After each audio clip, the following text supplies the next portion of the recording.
Every day at work, we make dozens of small decisions. Send an email, update a file, reply to a client.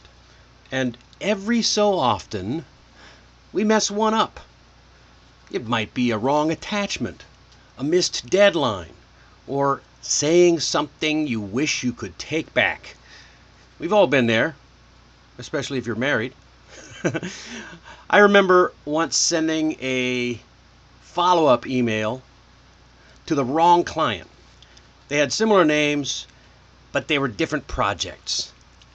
Well, as soon as I realized it, I replied quickly with a correction and a clear explanation. Was it embarrassing? Yeah, a little bit, sure, but the client appreciated my honesty, and it actually built more trust. Today's episode is all about those little moments when you've made a mistake and you're just standing at the crossroads between covering it up or stepping up. And here's the truth. The fastest way to earn respect is to own it. Stick around because today we've got stories, some smart phrases, and a mindset shift that'll help you turn your next slip up into a step forward. Plus, in today's Mastery Minute, we're diving into a bold English phrase that leaders use when they admit a mistake. And if you've ever faced a tough moment at work, drop your question in the chat. I'll be answering a few live at the end of the show. So let's get on with it. Let me tell you about Clara. She is a smart and capable, funny lady. She's very good at her job, but one day she sent the wrong file to a client. Not just any client, the client. Big project, high stakes. And at first, she panicked. She didn't know. Should she wait and hope nobody noticed? Or should she blame someone else? Instead, Clara decided to take the high road. She took a deep breath, sent a follow-up email. Within 10 minutes, she said, "Hi, team. I realized I sent the wrong version of the proposal. That's on me. Here's the correct file." And guess what? Her boss gave her even more responsibility the following week. Owning mistakes doesn't make you look weak. It only makes you look real and ready for leadership. So, let's talk about how we can do it right. Do it the right way. So the question is, why is it hard to admit when we mess up? The simple answer is fear and ego. We're afraid of looking bad. And face it, our pride doesn't like to take a hit. But here's the truth. When you try to hide a mistake, people notice. They may not say anything, but they may lose trust. On the other hand, if you take ownership, people see you as honest, mature, professional, trustworthy. So let's break we'll break this into 3 parts. The mindset, the message, and the follow-through. Let's go. So, the mindset. Why does owning it matter? We talked about the own it a few weeks ago as the Mastery Minute. Own it. So this is our follow-up to that. So it's tempting to protect our image. But in most workplaces, people don't expect you to be perfect, but they do expect you to be accountable. Everybody knows the mistakes are inevitable. They always happen. Well, hopefully not always, but they do happen. What matters is how we respond when you make a mistake. When you own a mistake, you're saying, look, you can trust me to handle the hard things.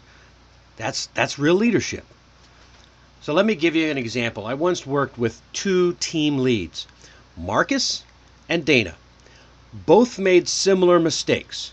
They missed a critical step in a client onboarding process that delayed the project by a day. Not a major thing. Well, Marcus sent an email that said, there's a delay due to some issues. We're working on it. No ownership, no clarity. The client was confused, and honestly, the project manager was frustrated. Dana, on the other hand, she wrote, "Hi team, this delay was my responsibility. I missed a checklist step during the handoff. I've corrected it and updated our SOP so it doesn't happen again. Let me know if you need anything else." Well, guess who got invited to lead the next big project? You're right, it was Dana. What's the difference?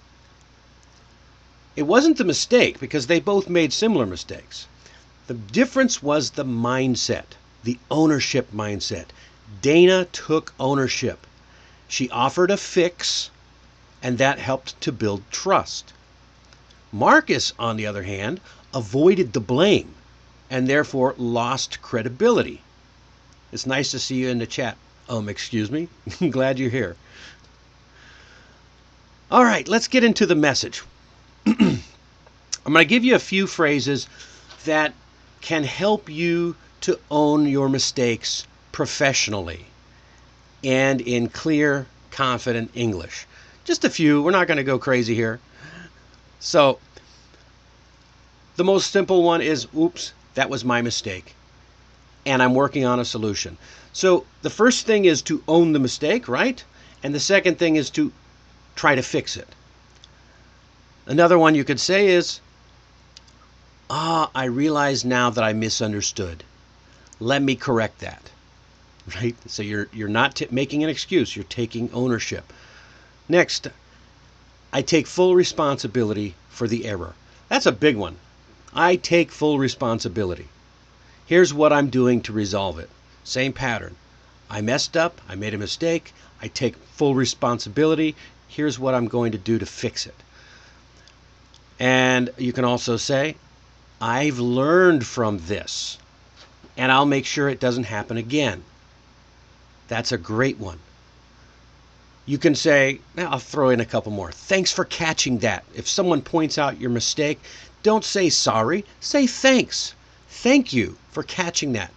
I'll make sure it gets fixed right away. I appreciate your patience while I correct this, or as I correct this. Let me give you two real-life examples. A colleague of mine, we'll call her May. She once sent a product spec sheet to a client with outdated pricing. Oops, that's not good. As soon as she realized it, she sent a short, respectful email. Hi Daniel, I noticed an error in the attachment I sent earlier. That was my mistake. See, she admits it right away. Please find the updated version here. Thanks for your understanding. Again, not saying sorry, saying thank you. Admitting the mistake, giving a solution, and saying thank you. And guess what? The client appreciated the quick fix and even complimented her attention to detail. It became a moment where she built trust. Now, let's contrast that with something I've seen go poorly. A team member who I won't mention sent the wrong meeting link to an important client and didn't acknowledge it. The client sat in the wrong Zoom room for 10 minutes. And when the meeting finally started, our teammate brushed it off and said, well, looks like tech problems. Wow, talk about missing the boat, not reading the room. The result was the client followed up later with a real frustrated tone and asked to switch points of contact, all because of a missed opportunity to say, that was my mistake. So I want to point out one important thing here. As I've already said, Don't over apologize. One clear apology followed by action is all you need. If you say I'm sorry 5 times in 5 different ways, you start to sound insecure and uncomfortable. Not just you, but you make everyone else uncomfortable. Instead, just say it once. Acknowledge the mistake one time, and then show that you're fixing it. That's what professionals do. And here's one more phrase I love to use. I've learned from this, and I'll make sure it doesn't happen again. That shows accountability and growth. It tells your team or your client or your spouse or your friend, you can count on me to improve. So, let's get into part 3, the follow through. What to do next. You know, words are great. They are. But they only matter if you back them up. When you say, I'll fix something, then fix it. Solve the problem right away. When you promise to follow up, follow up. Even a short update like, just wanted to let you know this has been resolved. That helps to build trust. And show that you'll prevent future mistakes in the future. Let me tell you about Jordan, a colleague who once forgot to send an important invoice. The client had been waiting, and then when they followed up a week later, she didn't make excuses. She owned the mistake. She said, "Oop, that was my mistake. I've just submitted the invoice again, and double-checked the system to make sure this doesn't happen again. I'll follow up tomorrow to confirm you received it." And the next day she did. She sent a brief message, just checking in. Remember that was from the email session video. Just checking in. Did the invoice come through okay? And the client responded with a thumbs up and a note of appreciation for the follow-up. Now compare that to another situation I witnessed where someone made a mistake, but they never acknowledged it. The task was silently completed. They did do the job, but the silence, because they didn't communicate, it made the client uneasy. No communication, no update, just a quick, quiet correction that left everyone wondering if it would happen again. And if the mistake caused real problems, then check in later. Ask the question, is there anything else I can do to make this right? That kind of follow-through separates good professionals from great ones. So when something goes wrong, own it, and then fix it, and then show you've learned from it. That's how you build trust, and that's how you grow as a leader. All right, so here's your challenge for today. If you make a mistake, hopefully you don't make a mistake this week, but if you do, own it. Or think about a mistake you've made and how did you own it, or could you have done anything differently? Use one of today's phrases that we talked about. Keep it clear, calm, and confident. You might be surprised at how much respect you gain. And again, if you have a question about how to say something in English or how to handle a mistake you've made, drop it in the chat right now, and I'll be answering a few after today's Mastery Minute. And again, if you found today's episode helpful, give it a like, hit that subscribe button, and visit the blog at allaboutenglishmastery.com. We've got a full write-up of today's tips, plus more resources to level up your professional English. And there's a link in the description as well, directly to that article. All right, now it's time for the Mastery Minute. And today's phrase is fall on your sword. Ooh, that sounds very dramatic, but it just means that you accept blame for a mistake. You're, especially in a professional setting, you're taking full responsibility. What it comes from is ancient Rome, where defeated generals would sometimes literally fall on their sword as an act of honor because they shamed. Don't do that, please. But you can say the words, I'll fall on my sword for this one, meaning I take responsibility. This was my fault.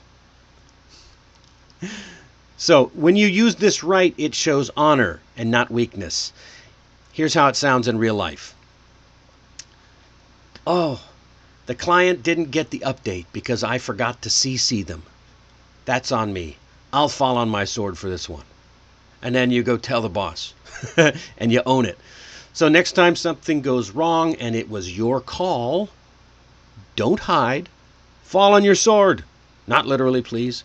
Then fix it, because that's what real pros do. Okay, coming up next Friday. Not next Friday, this Friday. What am I talking about? We are tackling a topic that holds so many people back. Speaking anxiety. Why do we freeze up even when we know what to say? And more importantly, how do we break through it? If you've ever felt nervous, awkward, or even terrified to speak English in meetings or presentations or casual conversations, you're not going to want to miss this one. And I'll share some practical strategies that really work. I know, I used to be an actor. You have to really get over your speaking anxiety for that. And maybe I'll tell some stories that might surprise you. Could be fun. So, I want to thank you guys for joining me tonight. We did it in 17 minutes. If you got something useful from this episode, let me know in the comments or share it. Please share it with a colleague who could use a little encouragement after a rough week. I know it's only the middle of the week. And hey, don't forget to subscribe so you don't miss Friday night's episode or any episode. Until then, keep learning, keep growing, and don't be afraid to own it when you make a mistake. I'll see you next time on 15-Minute Mastery.